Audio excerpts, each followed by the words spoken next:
O mal do século, ansiedade.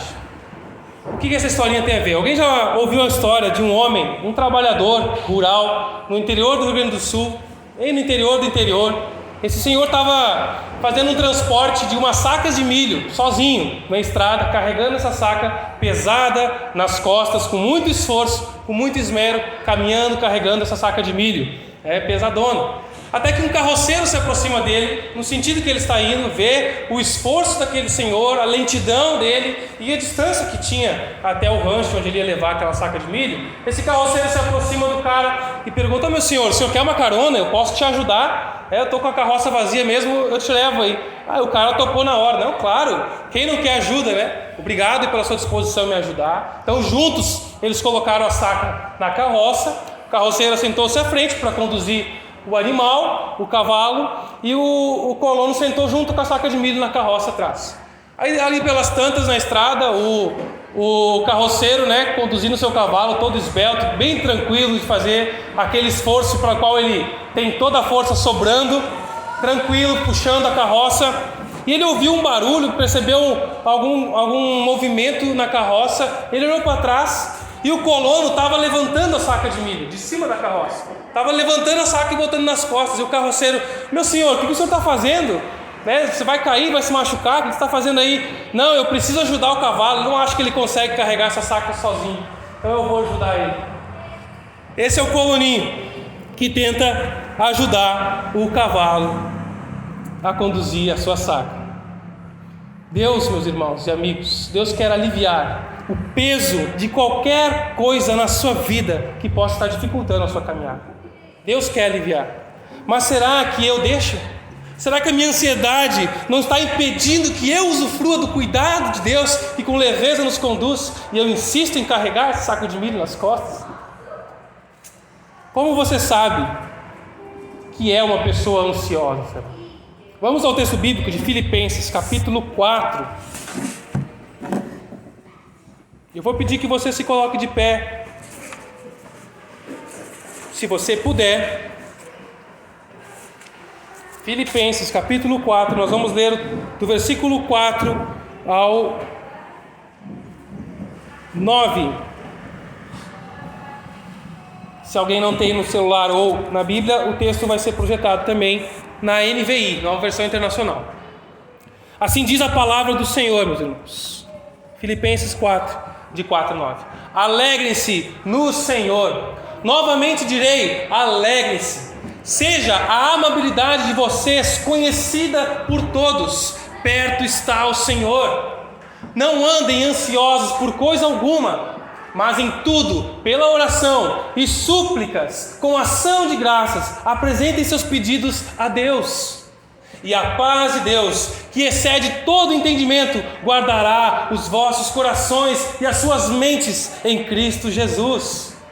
Finalmente, irmãos, tudo que for verdadeiro, tudo que for nobre, tudo que for correto, tudo que for puro, tudo que for amável, tudo que for de boa fama, se houver algo de excelente e digno de louvor, pensem nessas coisas. Tudo que vocês aprenderam, receberam, ouviram e viram de mim, ponham-no em prática, e o Deus de paz estará com vocês. Amém? Vamos orar mais uma vez. Senhor Deus, a Tua palavra é que tem poder para transformar a nossa vida. É o Teu Espírito. Esteja trabalhando em nós, em nome de Jesus. Ó Deus amado, que as palavras dos meus lábios e o meditar do nosso coração sejam agradáveis na Tua presença, Senhor meu e Redentor meu. Ó Deus, que eu não seja aqui alguém falando algo, usando a Tua palavra para falar algo de mim, mas que o Senhor me use para falar, ó Pai, o que o Senhor tem a falar a esses irmãos, em nome de Jesus. Essa é a nossa oração como igreja. Amém.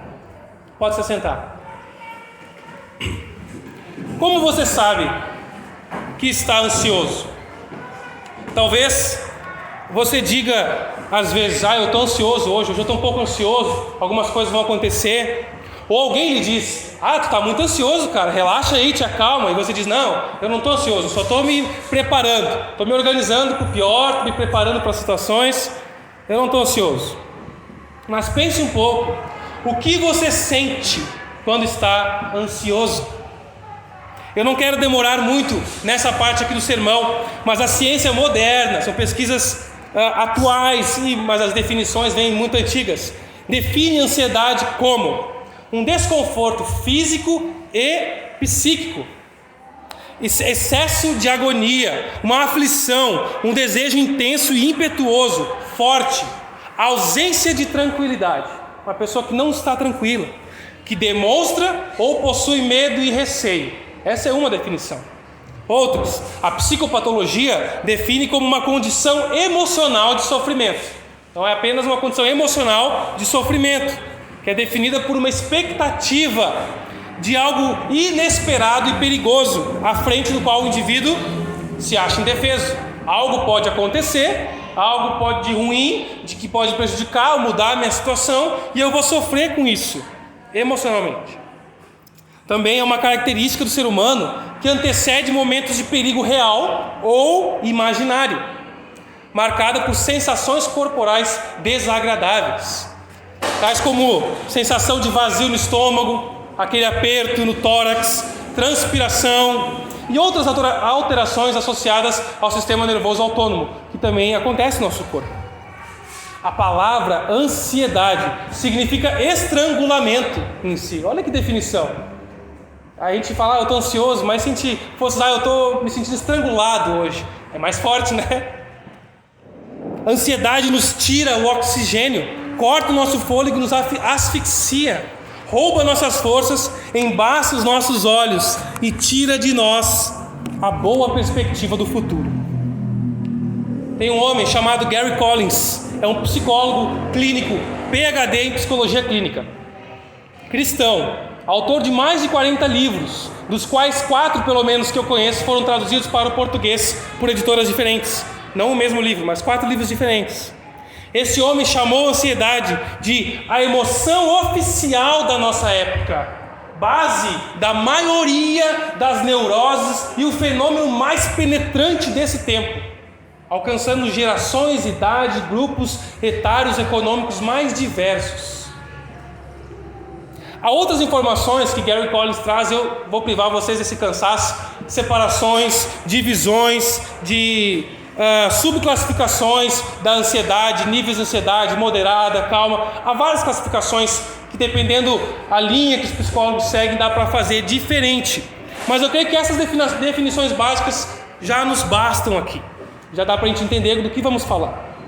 E a ansiedade é um mal que atinge todos, pobres e ricos.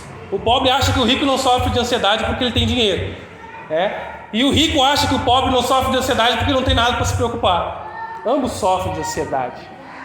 Crianças têm sofrido muito de ansiedade. Tem visto quantas reportagens, notícias, pesquisas, agora com a pandemia, as crianças sofrendo de diversos transtornos psíquicos por terem que ficar em casa. Homens e mulheres, adultos e crianças. A ansiedade decorrente de um corpo corrompido pelo pecado, que anseia por estar no controle de todas as coisas, mas não pode, e por não poder, sofre por isso. Algumas outras considerações. A ansiedade, ela é uma forma de medo. O medo é como um sensor de alerta na gente, para nos ajudar, nos organizarmos e nos prepararmos para fugir, lutar e sobreviver num mundo caído, pecaminoso e perigoso. Então serve como sensor também. E esse sentimento, ele nos leva a nos prepararmos, por exemplo, a enfrentar uma situação de picada de cobra. Então a gente prevê uma possível situação imaginária, real, mas hipotética, e a gente se prepara. Poxa, se eu for picado, qual é o procedimento? Então a gente se organiza para isso. Se acontecer um desastre, um incêndio, onde é que é a saída de emergência? Tem gente que entra nos lugares já procurando, vê se tem extintor, onde é que é a saída de emergência, já faz um plano de fuga se acontecer alguma coisa. Eu fazia isso quase toda a viagem que eu estava no Pará, pegando barco. Eu pegava os barquinhos, às vezes os barquinhos baixinhos, que eu não conseguia nem ficar de pé, 3 lugares para um lado, 3 para o outro, uma portinha para entrar na frente, janelas fechadas para não entrar água. E a gente vê as notícias tristes porque realmente não tem como sair, às vezes aquele negócio começa a afundar. Mas eu já fazia um plano de fuga aqui, sei lá o que eu fazia minha rota, mas eu não sofria por isso. Me organizava, me planejava para isso. Então ela nos ajuda Crise financeira, ter uma organização financeira, eu ter uma poupança, uma reserva de emergência, se acontecer tal coisa. Então, serve como um sensor para a gente se organizar. Há uma crise sanitária que nos pegou desprevenidos, é uma pandemia, e aí a gente começou a se preparar para o pior, e se organizar, então ter hospitais de campanha preparados para montar caso pior novamente. Esse tipo de coisa serve para nos ajudar. São situações inesperadas que demandam decisões e ações sob alta pressão e tensão rápidas. E por isso, se a gente se planejar, a gente pode enfrentar melhor essas situações, cumprir melhor a nossa responsabilidade como cidadãos e como cristãos. Por isso, o planejamento não é pecaminoso, não é errado. Se planejar, se organizar. Tiago, no capítulo 4, abra sua Bíblia um pouquinho mais à frente de Filipenses, finalzinho.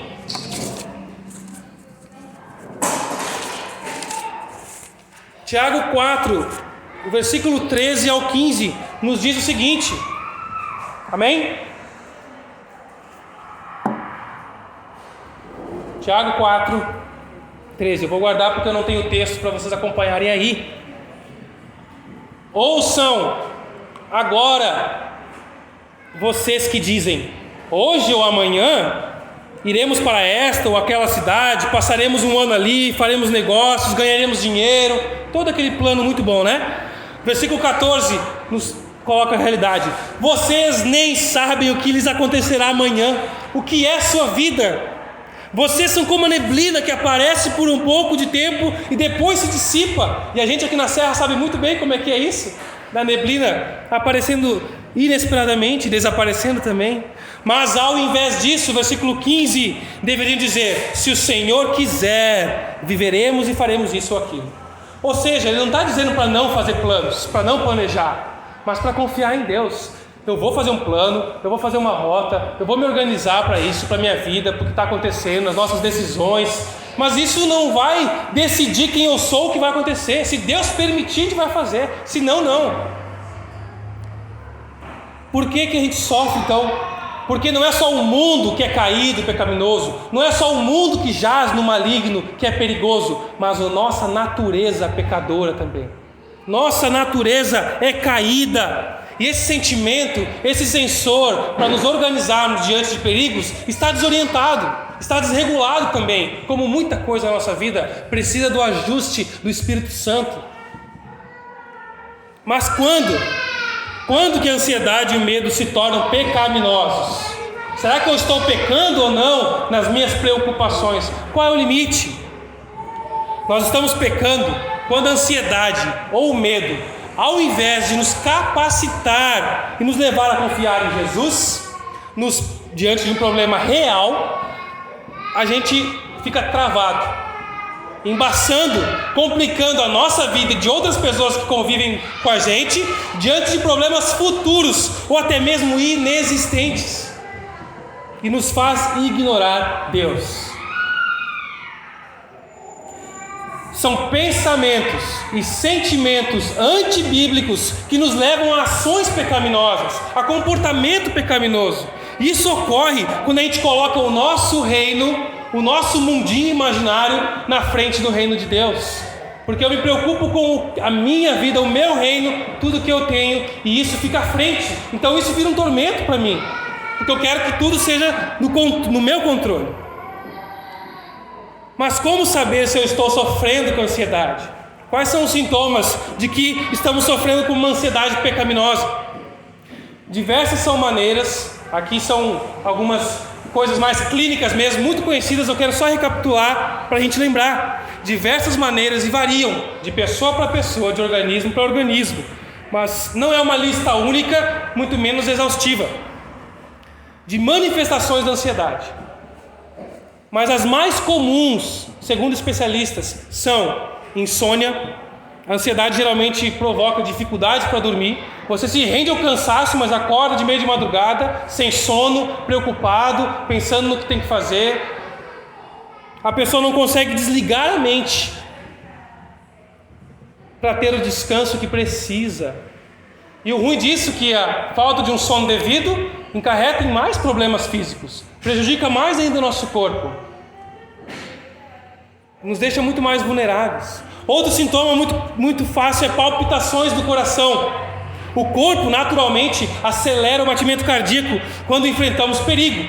Quando a gente está diante de um perigo, a gente fica mais nervoso. O sistema nervoso vai nos alertando. E a ansiedade acaba produzindo um estado de tensão constante no nosso corpo, que vai desencadear mais problemas físicos. Outros órgãos são afetados. O corpo sofre. Quantas pessoas sofrem, né? nem é todos os casos, mas com pedras no rim, com problemas renais, problemas estomacais, por ansiedade, por nervosismo.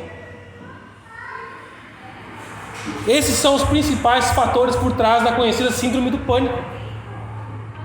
Outro é nervosismo e irritabilidade. Esse aqui, ele é muito mascarado, porque como não é algo tão físico, a gente acha que não é da ansiedade. Mas a pessoa ansiosa tem um senso de mal-estar que provoca uma inquietação constante na vida. Sabe aquilo, eu não sei o que tem, não estou mal, mas tem alguma coisa que está me preocupando, eu nem sei o que é. Você fica meio assim, o que será que está acontecendo? Isso te incomoda, às vezes te deixa mais nervoso, mais irritadiço. Você é mais grosseiro com seu cônjuge, com seus filhos, você é mais ríspido. Você começa a ficar mais intolerante às pessoas, porque você está mais irritado, mais sensível, mais nervoso. Mas você diz, não, eu sou um cara explosivo, eu preciso ventilar, depois passa. Irritabilidade e nervosismo, e também alteração do apetite, tanto para mais quanto para menos, também acontece. A dieta alimentar é afetada, o desejo de comer algo específico, ou rejeição de nutrientes que o seu corpo vai rejeitando, isso afeta fisicamente o nosso corpo. Ansiedade. E o mais disfarçado dos sintomas, a negligência para com as suas responsabilidades e relacionamentos. Você negligencia o que você tem diante de você, pessoas e coisas a fazer. Todo organismo é afetado com ansiedade, de uma maneira maior ou menor, depende da pessoa e da intensidade. Então até agora a gente viu o que é a ansiedade, que é muito clara para vocês. Mas quando ela se torna pecaminosa e quais os sintomas? Só que identificar a ansiedade também é detectar um sintoma. A ansiedade não é o foco do incêndio. Ela é uma fumaça que também faz mal. A fumaça também mata. Né? Não matou o Jack da série This Is Us? O pai do século lá, inalou fumaça, salvou a filha do incêndio, salvou o cachorrinho, depois teve uma parada cardíaca em menos de 2 horas, por ter inalado muita fumaça. Fumaça mata, mas o foco, o problema não é a fumaça, nós temos que ir na raiz. O que está queimando aqui? Qual é o problema? Temos que cavar mais fundo para identificar a raiz dos problemas que nos levam a sofrer de ansiedade. Qual a motivação do que me leva a estar com ansiedade? Eu fico tratando com remédios paliativos o meu nervosismo, a minha inquietação, a minha palpitação, o meu suor, mas eu não trato a raiz. E eu quero resgatar com vocês algumas possibilidades, tem mais. E cada uma dessas aqui a gente poderia explorar na Bíblia aqui 1 mês. Mas eu quero resgatar porque talvez seja a raiz da sua ansiedade, da sua preocupação. O orgulho e o egoísmo. Meu foco está voltado para mim, para o meu conforto, para as minhas conquistas. E não tem Deus, não tem servir, não amar os outros. Isso não importa tanto. Eu até me importo, quero servir, eu quero amar, eu quero fazer alguma coisa. Mas no final, o que me abala é quando eu sou afetado, quando o meu planejamento é afetado, quando a minha casa sofre, quando eu sofro. Egoísmo, orgulho, eu não posso sofrer. Quando não consigo conquistar algo que eu quero, estou sofrendo por perder algo que tenho, isso me leva a sofrer de ansiedade. Outra causa muito grande é temor a homens, medo do que as pessoas vão pensar de você, e você fica nervoso, é normal isso, o desejo de não passar vergonha quando eu tenho que falar em público. Quando eu sofria muito de ansiedade, que eu competia quando eu era mais jovenzinho, eu era triatleta, fazia triatlon. E aí a gente começa pela piscina. Aí 15 minutos na largada, dá aquela mexida no estômago, você tem que ir no banheiro, fica com medo de não conseguir voltar a tempo. Por quê? Porque eu vou estar diante de algo, vou estar sendo provado, pessoas vão estar olhando para mim, uma competição. Quem compete aqui é atleta, sabe aquele nervosismo que dá no estômago. Não sei se tem muitos atletas aqui, mas enfim, a gente fica com medo, porque a gente tem temor da opinião das pessoas. Isso afeta. O que vão pensar de mim? Eu me importo mais com a opinião e a aprovação dos homens e das pessoas do que com o que Deus pensa de mim. E por isso eu escondo a verdade, eu oculto, eu disfarço, eu boto um sorriso amarelo na cara, eu finjo ser o que eu não sou, porque eu não quero que as pessoas saibam que eu estou sofrendo, fiquem pensando que eu sou fraco, fico pensando que eu sou um crente de pouca fé. Eu não quero ajuda, porque eu não preciso, eu só preciso orar um pouco mais e eu vou conseguir sozinho. Não preciso compartilhar para ninguém a minha luta. Temor a homens. Conforto também. Quando idolatramos o conforto, a gente fica ansioso diante de qualquer ameaça que pode tirar o nosso conforto. Qualquer ameaça de uma onda mais forte que pode derrubar o nosso castelinho de areia, a gente já fica nervoso. Porque a gente está construindo um império na nossa vida aqui. Muitos estão construindo um império, mas para Deus esse império é um castelinho de areia. E a gente não se dá conta disso. Mas a gente fica impaciente, angustiado diante de crises que podem tirar o nosso conforto. Mas o que vai acontecer se eu tiver que ficar sem carro? Vou ter que voltar a usar ônibus, transporte público. Eu que muito tempo usei transporte público. Quando eu comprei meu primeiro carro, morava em Caxias, que tem bastante, eu usava muito ônibus. E aí quando eu fui trocar de carro e não conseguia, meu carro estava ruim, tinha que fazer motor e eu tinha que largar de mão e eu não tinha condições de comprar outro. E aí eu tive que imaginar o que era voltar a andar de ônibus, eu nem lembrava mais. Ter que ir para a parada. Eu comecei a lembrar de quando eu ia, de quando chovia. Eu ficava a aula inteira da faculdade com os pés molhados por ter ido a pé, por ter ido de ônibus. É tão confortável ter um carro. É tão confortável descer dentro de uma garagem que você não abre nem o portão. Agora tem que voltar a usar guarda-chuva. Eu que sou alto, que sempre molho do joelho para baixo. Não quero isso. Então, uma ameaça me deixa incômodo. Não posso ficar sem carro. Eu não posso ficar sem essa casa. Imagina ter que mudar de novo. Mudança me incomoda. Eu não quero, porque não posso perder esse emprego. Eu tenho que garantir, porque eu estou... Isso ameaça, a gente fica ansioso. Eu preciso de mais. Amor ao dinheiro.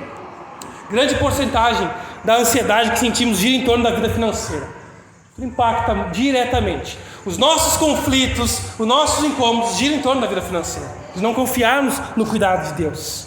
Medo de não honrar os compromissos, que por muitas vezes são exagerados e irresponsáveis. Medo de perder o emprego. E a gente ama mais coisas e o dinheiro do que pessoas e a Deus.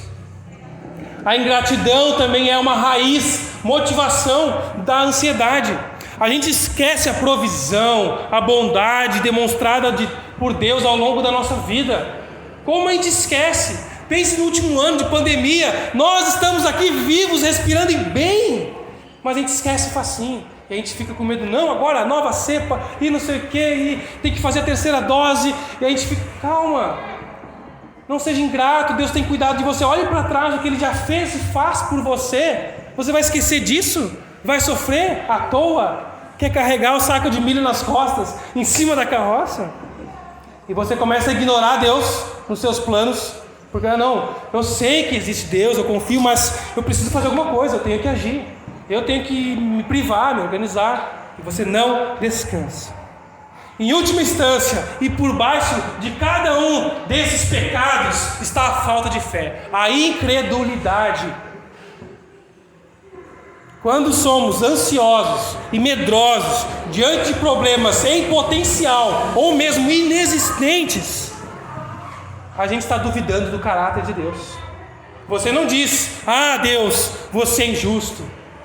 A gente diz, a vida é injusta. A gente terceiriza, mas a gente não sabe que é Deus que está no controle da vida. A gente está indiretamente ignorando o cuidado de Deus, atribuindo os problemas da nossa vida, o nosso medo a Jesus. Essa é a raiz principal. A incredulidade na graça futura do Pai. Se Deus te cuidou até agora e hoje, por que você tem tanto medo do que vai acontecer amanhã e está sofrendo por isso? E não descansa que Deus vai prover a graça necessária para cada dia? Jerry Bridges, Um pastor teólogo americano disse: sofrer com ansiedade é o oposto de confiar em Deus. Nós sofremos por querer controlar as circunstâncias, mas estar no controle é pesado demais, é cansativo. Quando entendemos que Jesus está no controle, que Ele assumiu as rédeas da carroça da nossa vida, nós podemos usufruir do descanso e alívio que Ele promete. Porque Ele promete que Ele é e Ele se entrega a nós. Voltemos ao texto bíblico que a gente leu.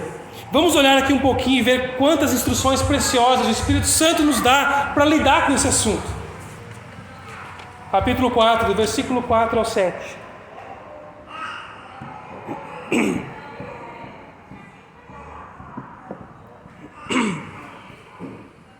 Eu estou em Tiago aqui, desculpa.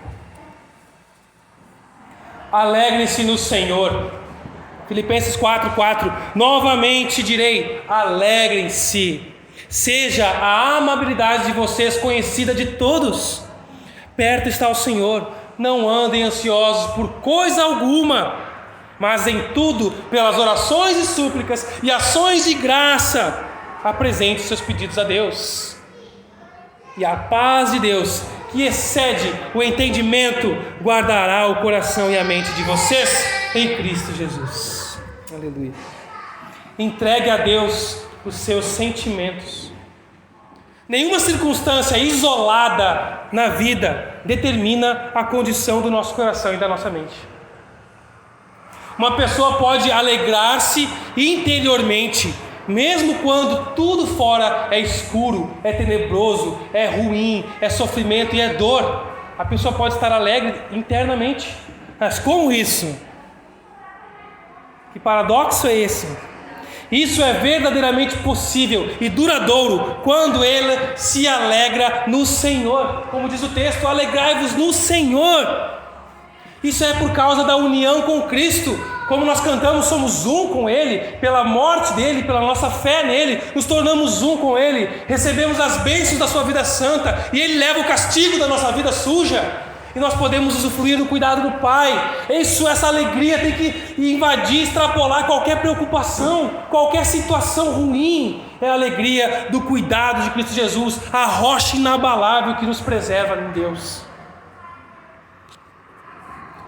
E na situação que esse texto foi escrito aos Filipenses, Paulo está preso. Nós começamos a estudar nos pequenos grupos. Paulo está preso, acorrentado, um soldado romano a 40 centímetros do lado dele, 24 horas, numa casa. Não é uma prisão tão suja, um calabouço. Ele está numa prisão domiciliar, mas com um cara ali. E esses irmãos de Filipenses, aqui da igreja de Filipos, estão sofrendo também por problemas de relacionamento, como a gente pode olhar no texto anterior, por problemas de dúvida quanto a falsos ensinamentos, falsos mestres que estavam chegando naquela igreja, e eles estavam titubeando: será que a gente vai para cá ou não vai?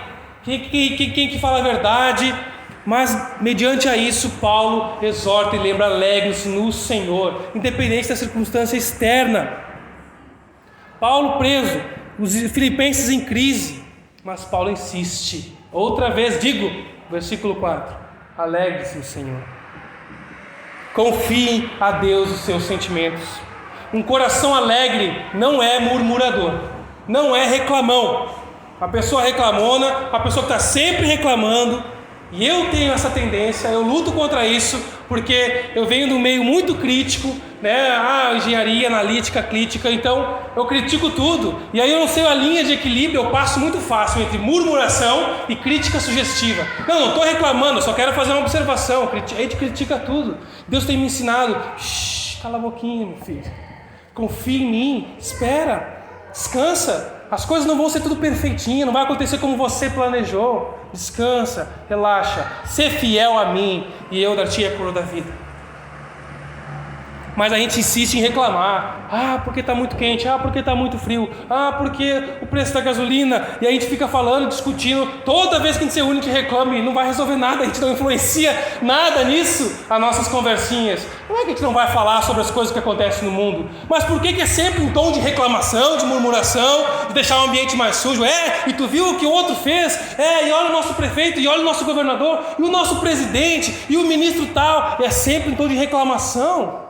Só notícia ruim. Você é um agente da Globo aí? Sejam alegres, meus irmãos, gratos.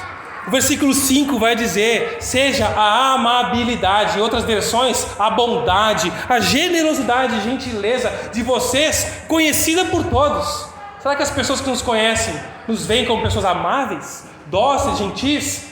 Ou é o cara carrancudo, é o cara estúpido, grosso, reclamão? Ah, ele é crente, mas ele é reclamão.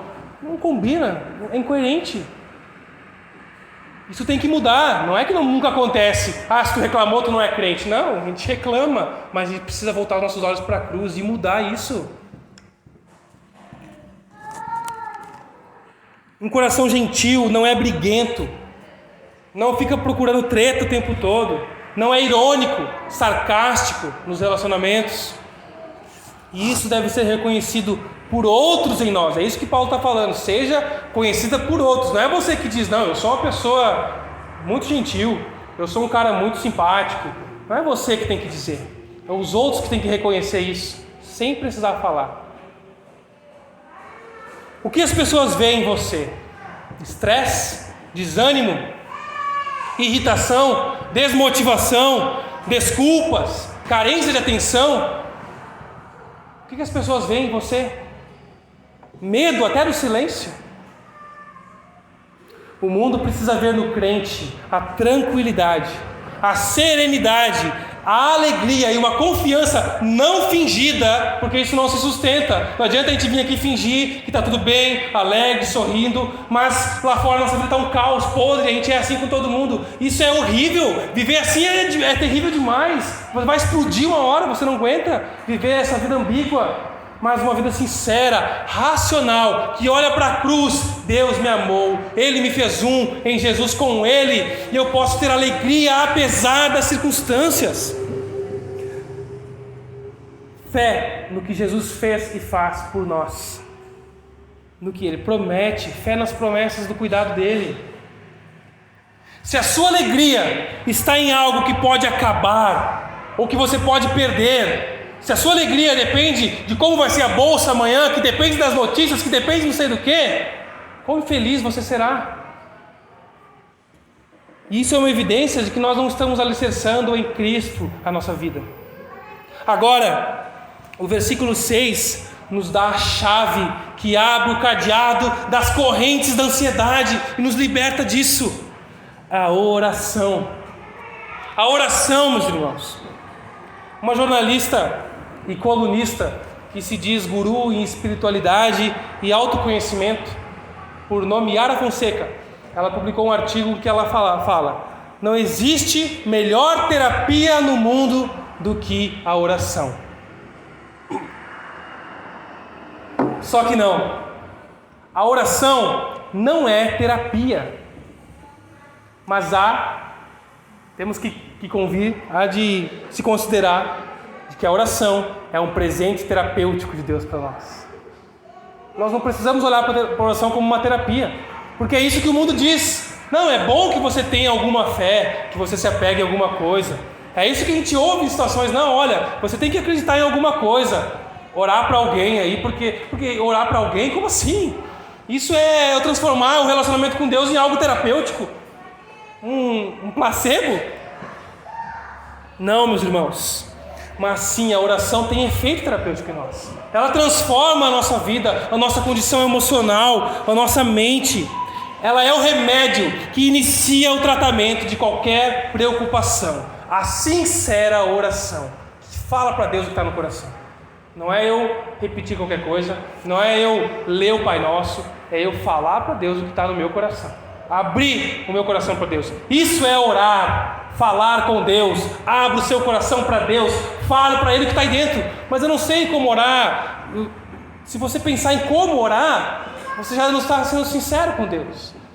Fala para Ele, Ele vai te ouvir. E aos poucos Ele vai mudando, vai moldando a sua oração que precisa ser mudada, vai mudando o foco.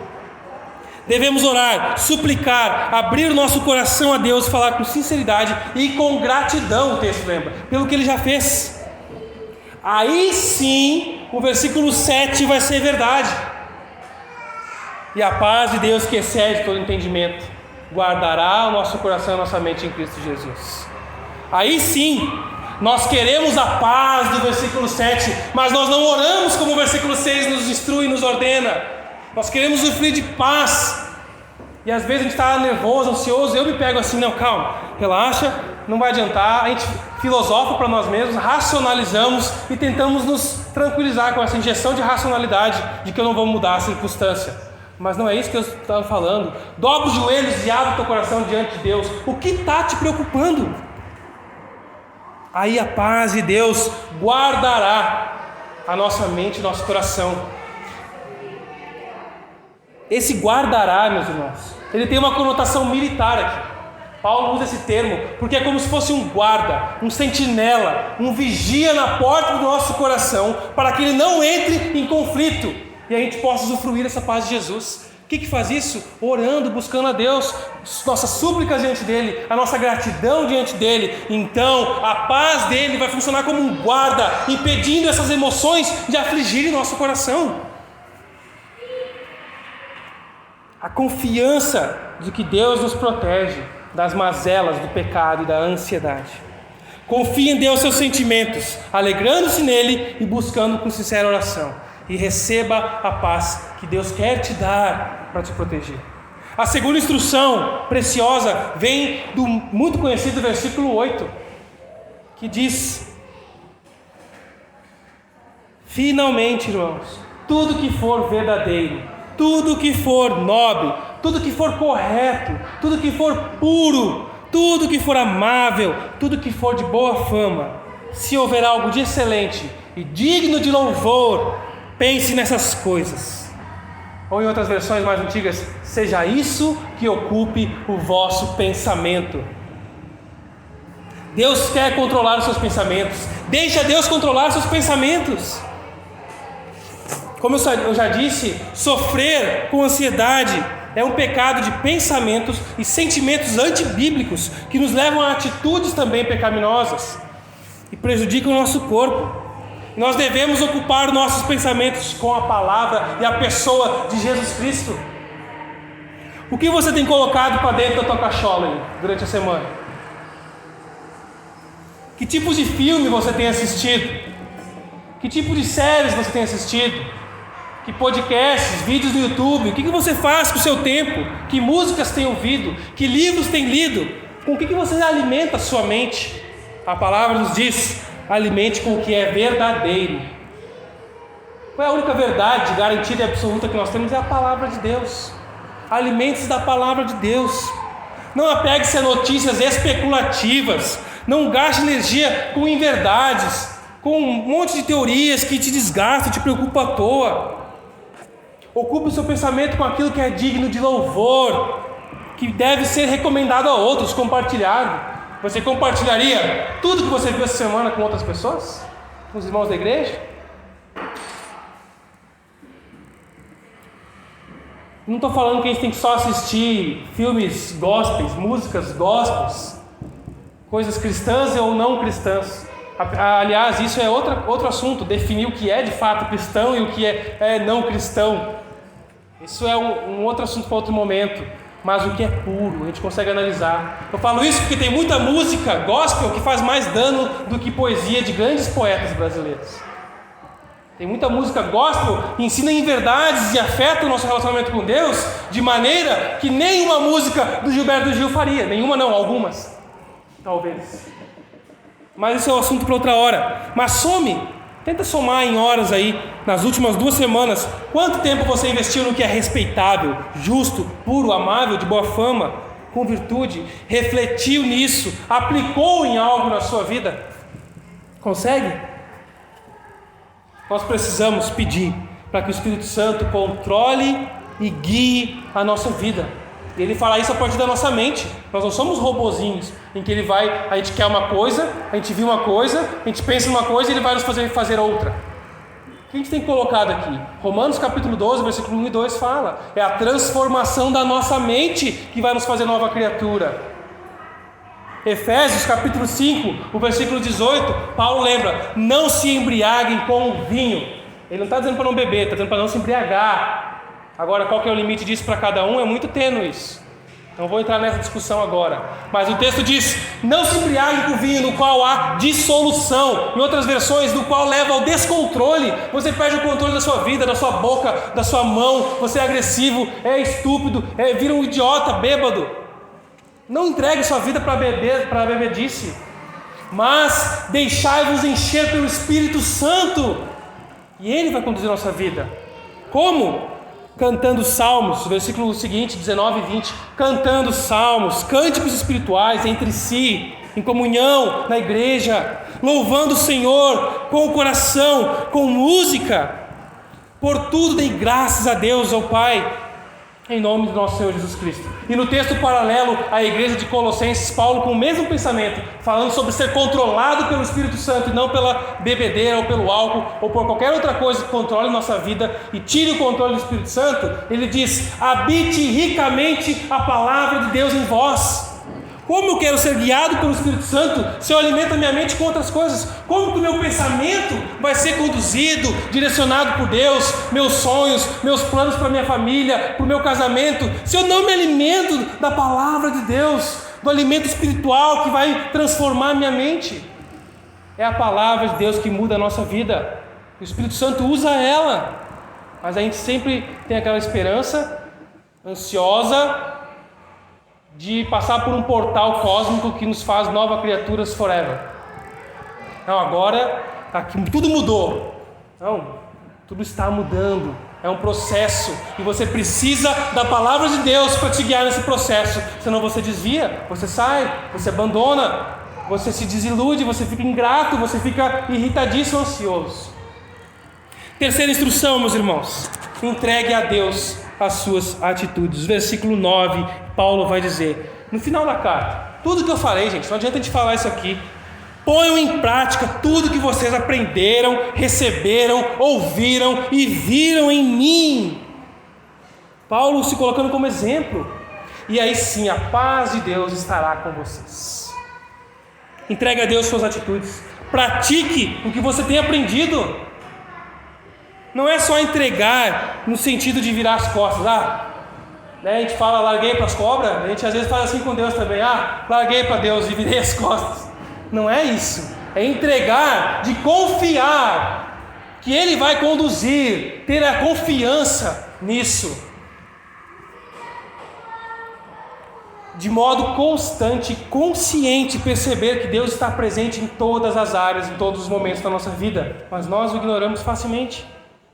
Deixa Deus controlar suas atitudes, suas mãos, seus olhos, sua língua, seus planejamentos na empresa, nas planilhas que você faz. Deixa Deus te conduzir, te iluminar, te dar sabedoria. A sabedoria de Deus não é apenas para a gente falar em nome de Jesus como autoridade espiritual. Deus nos capacita para fazer o trabalho ao qual Ele nos chamou de maneira excelente, melhor, para sermos bons médicos profissionais, sermos bons empresários, sermos bons construtores, sermos bons criadores de filhos, boas mães em casa, boas domésticas, bons vendedores. Deus nos chamou para transformar a nossa mente em todas as áreas. Deixa Ele controlar.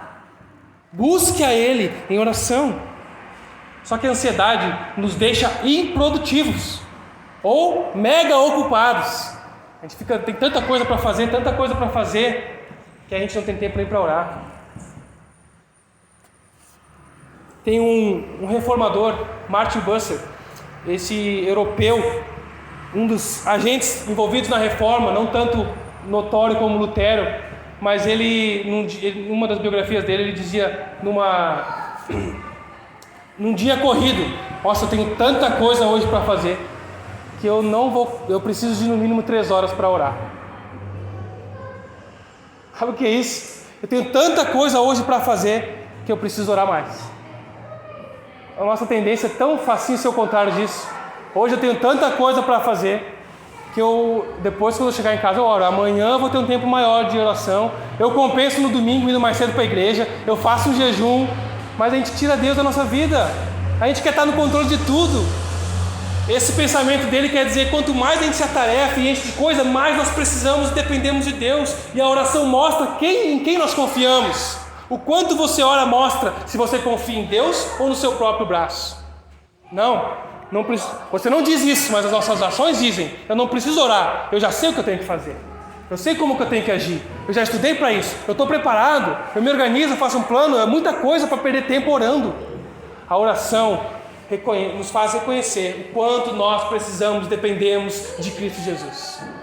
Em todas as áreas da nossa vida. Entregue a Deus as suas atitudes. Não fique improdutivo ou mega ocupado. Nós temos ouvido muita coisa. É muita informação, é pregação no YouTube, é podcast, é livro, é audiobook, é isso, é agora softcast mais pequenininhos porque a gente quer ver mais. É tanta informação, um bombardeio de ensino e aprendizado, mas a gente não coloca em prática. A gente não medita para praticar o que aprende. E Tiago, capítulo 1, versículo 22, um texto muito conhecido por nós, vai dizer o quê? Não se limitem, porém, a ouvir a palavra de Deus. Ponham-na em prática. Do contrário, só enganarão a si mesmos. Enganamos a nós quando não praticamos o que aprendemos da palavra de Deus. Não deixe essa palavra passar pelos seus ouvidos. Deixe descer ao seu coração. O Espírito Santo trabalhar em você para você buscar mais a Deus. Eu quero resumir de modo mais prático como nós podemos lutar contra as motivações que nos levam à ansiedade. Lembre-se, a ansiedade não é um vírus. Você não está protegido dela usando máscaras, fazendo vacinas. Não é uma ação bacteriana, não é viral. É um sintoma de uma disfunção emocional que pode trazer e traz problemas físicos.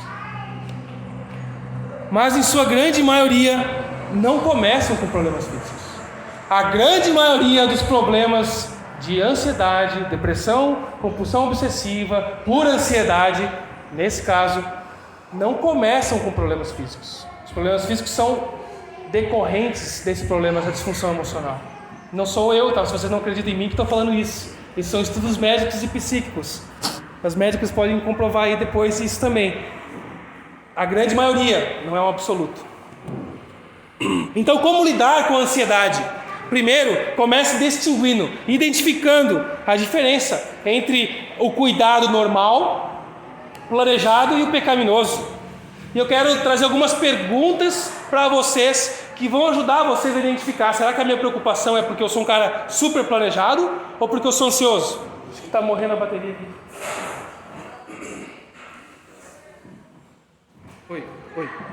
Oi. Aí, obrigado. Algumas perguntas que vão ajudar. Eu já estava esbelando minha voz aqui, eu me liguei. Obrigado, irmãos. Seus pensamentos estão focados no futuro, mais no futuro terrestre do que no presente? Tipo assim, o pastor fala tipo assim. Imagine você pensa mais na sua casa, nas suas conquistas, nos seus bens, naquilo que você tem que ter aqui na terra, no carro que você já tem, no carro que você quer trocar de novo, na casa que você quer comprar mais uma. De alguma maneira, pensar na vida terrena te deixa inquieto, inseguro? Você fica mais travado diante desses pensamentos futuros ou motivado? Ora e planeja como executá-los. Você fica mais travado, sempre falando, eu tenho que fazer aquilo, eu tenho que planejar aquilo. Como você tem lidado com isso? Você sente a sua saúde prejudicada por alguma preocupação? Insônia, tensão muscular, dores. É difícil a gente auto-identificar isso. A minha tensão muscular, minha dor de cabeça é porque eu estou ansioso.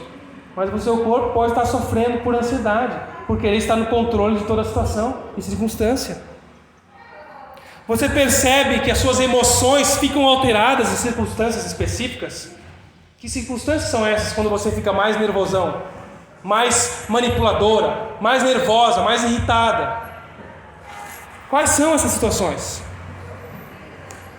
Nós precisamos entender, irmãos, que não estamos no controle das circunstâncias. O desejo de estar no controle de tudo é natural ao homem cair e pecador. Esse foi o pecado de Adão. Ele escolheu estar no controle. Deus me disse para não comer esse fruto. Mas quem sabe se eu comer, eu governar minha própria vida. Eu sei o que é melhor para mim. Deus disse que eu não vou comer, senão eu vou morrer. Mas a serpente veio e colocou umas dúvidas na minha cabeça. Eu acho que eu posso governar minha própria vida. Não preciso me submeter a esse Criador, o Rei. Eu vou ser o próprio Rei da minha vida. E por causa do pecado de Adão, todos nós nascemos escravos do pecado, corrompidos a essa condição de querer estar no controle de toda a vida. Nós precisamos da redenção de Cristo Jesus para submetermos o controle da nossa vida a Ele. Enquanto você tentar assumir o controle da sua vida, ela não vai mudar. É frustração atrás de frustração, momentos de bonança, tranquilidade, decepção e frustração. Deixe Deus controlar a sua vida. Peça perdão a Deus, confesse a Deus o seu desejo de autogoverno. Como nós temos por trás dos nossos pecados é o desejo do autogoverno. Eu sei o que é melhor para mim. Não adianta eu pedir a opinião de outra pessoa, eu ver o que a Bíblia tem a dizer. Eu que sei o que é melhor. Peça perdão, submeta-se à vontade de Deus. Qual seria a sua reação hoje se lhe fosse tirado o seu emprego? Se lhe fosse tirado a sua casa? Chegasse em casa agora e descobrisse que tem um caminhão de bombeiro lá na frente, tudo incendiado. Terrível. Mas como seria a nossa reação diante disso? Muita tristeza. Mas como lidaríamos com isso? Como lidaríamos se o nosso conforto fosse tirado? Se nós fomos submetidos a uma ditadura militar e tivermos que acatar ordens que não queremos, que prejudicam nossa família, nossa igreja, nossa liberdade? Ou fomos submetidos a um governo ditador também, que manipula, controla, oprime as pessoas? É uma ditadura nos dois extremos. Como a gente reagiria diante disso? Eu quero trazer algumas coisas do que não fazer diante da ansiedade. O que não fazer diante da ansiedade? Não minimize. Vou pedir para a Dani passando ali, tranquilo. Não minimize os problemas. Não ache que é pequeno. Isso aí é um probleminha de nada que eu estou me incomodando e não preciso dar bola. Não minimize. Os problemas são reais, mas nós precisamos lidar com eles de maneira bíblica. Não espere passar. O tempo não é remédio para isso. Não é uma fase passageira. Não espere passar. Não trate sozinho. Não preciso de ninguém, eu consigo resolver. Mentira, falácia do pecado. O mais comum, não transfira a culpa para a circunstância ou para as pessoas. Eu estou assim, eu vivo nisso por causa do nosso governo. Essa situação de instabilidade, confiança me deixa nervoso. Eu vivo assim por causa da economia. Agora descobri que o Guedes tem que ficar dando explicação. O Brasil vai cair, eu tinha investido na bolsa, agora eu vou perder meu investimento. É a circunstância que te deixa nervoso? A gente está nessa fase lá em casa porque nós estamos passando por um salto de crescimento do nosso filho e nós vivemos muito isso e era muito fácil a gente justificar, ele está assim porque é um salto de crescimento e aí a gente fica mais irritado, mais nervoso, mas como eu lido com isso? É real, mas como eu lido com isso? Não posso transferir a culpa e continuar convivendo com isso. É assim mesmo, é a correria do dia a dia, eu tenho muito compromisso no trabalho, eu chego muito tenso em casa, eu preciso relaxar, mas de vez em quando eu explodo ali, mas logo passa. E você vai conviver com isso até quando? Ferindo pessoas, explodindo e mandando cacos que ferem outras pessoas. É a TPM da minha esposa, ela que me deixa nervoso, e aí eu acabo passando os limites também. A gente sempre quer transferir. As circunstâncias são reais, mas como nós lidamos com elas? Não manipule pessoas ou circunstâncias para esconder a ansiedade. Não mascare o problema, fugindo ou fingindo que está tudo bem. E não pense que os remédios vão resolver o problema, a raiz do seu problema. São paliativos, são necessários em muitos casos, mas não vão resolver o problema da sua alma. Podem tratar sintomas, mas não curar a sua alma. Mas o que fazer então? E caminhando para o final, desenvolva um espírito de gratidão. Nós já lemos aqui na palavra de Deus em oração. Quando começar a se alterar, a se preocupar, pense em motivos de gratidão. Desenvolva uma lista. Teve um ano no seminário em que eu tinha um caderno de gratidão, inspirado por um orientador. Todos os dias eu tinha que escrever um motivo de gratidão por aquele dia. E como a gente é ingrato, tinha dias que eu não sabia nem pelo que agradecer. Só por respirar, por viver, por ter comido. E aí teve uns dias mais tensos, de luta, que eu comecei a folhear aquele caderno. 6 meses de anotações diárias, tem bastante coisa. A gente começou a olhar, olha quanta coisa a gente tem para agradecer. Olha isso que Deus fez, eu nem lembrava. Aquele dia que a gente ficou empenhado com a Kombi, 6 horas parado na BR, no perigo, nada aconteceu, Deus nos privou, mandou um guincho, choveu aquele dia, não deu... Vários detalhes que a gente esquece.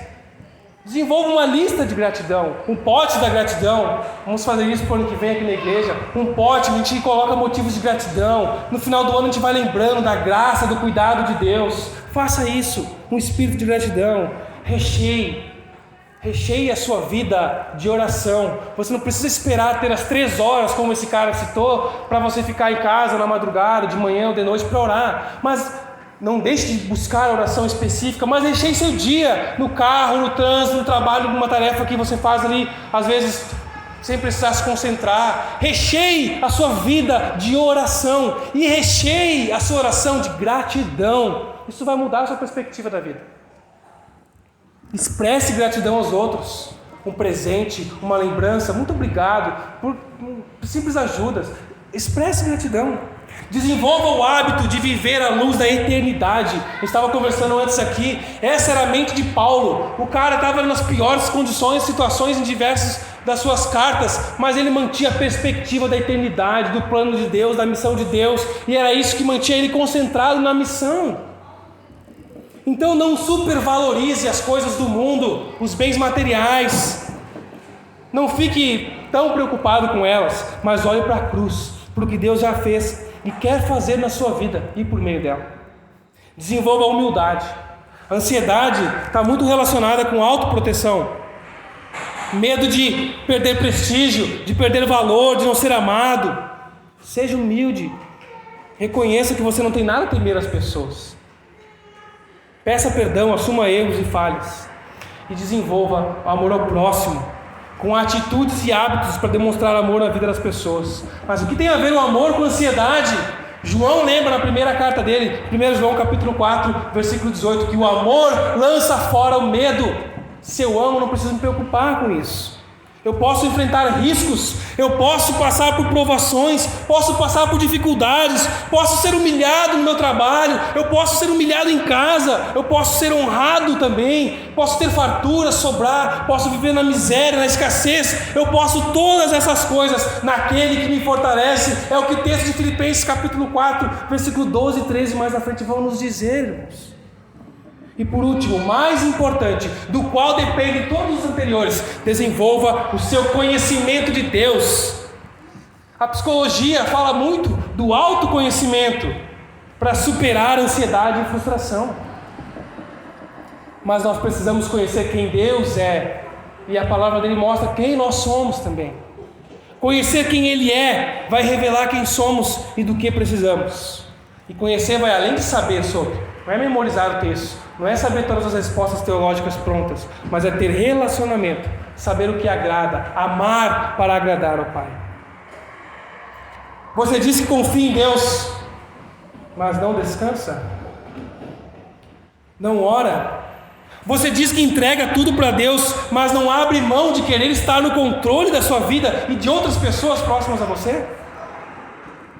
A sua tentativa de viver em paz repousa sobre notícias, sobre perfis que você segue, ou nos movimentos políticos mundiais? Onde está firmada a sua paz? Ansiedade é excesso de futuro. Calma, menos futuro na sua vida, mais presente. Você instala seus olhos em um tempo não real e fica muito apavorado com o que está acontecendo lá na sua imaginação. Por isso, busque a Deus em oração, seja agradecido, expresse gratidão, alimente-se da palavra de Deus e confie em Jesus. É isso que eu falei ao longo desses textos. Entregue a Ele seus sentimentos, seus pensamentos, suas atitudes e a sua vida. Amém? Eu não sei qual é a sua preocupação, o que tem tomado seus pensamentos, o que tem tomado muito espaço no seu coração, te inquietando em momentos que você nem precisaria estar pensando naquilo. Por que eu estou pensando nisso agora? Isso está me incomodando. Eu não sei, eu não conheço a sua intimidade, conheço de poucos aqui. Eu não sei por que você sofre com ansiedade, ou não sofre, mas identificou nessa mensagem que você tem algumas inclinações para isso, para começar a sofrer. Você tem uma inclinação que pode te levar a algo mais sério. Não confie em você mesmo.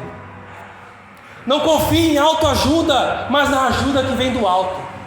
Confie em Jesus. Foque naquele que tem as palavras de vida eterna, porque é Jesus quem te guarda. 1 Pedro capítulo 5, versículo 7 diz: lance sobre ele a vossa ansiedade. É lançar, é jogar, tira de... Jesus, pega isso aqui que eu não suporto mais, carrega para mim, me ajuda. Lança sobre ele, porque ele tem cuidado de vocês.